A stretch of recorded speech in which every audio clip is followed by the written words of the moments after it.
বাবু রে, এই শালা বল্টু তো আমাকে নদী থেকে ধরে পুরো পাছা উল্টিয়ে ঝুলিয়ে ঝুলিয়ে নিয়ে যাচ্ছে গো।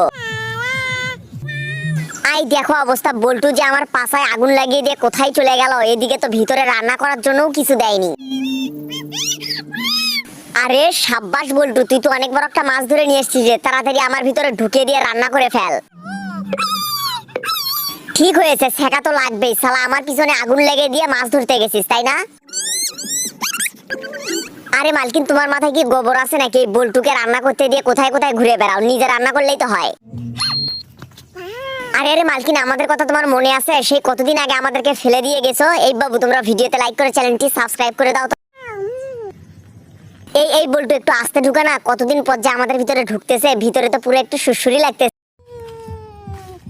এই তো খুলে গেছে। এই বল্টু, দে দে পুরো মাছটা একদম আমার ভিতরে ঢুকিয়ে দে।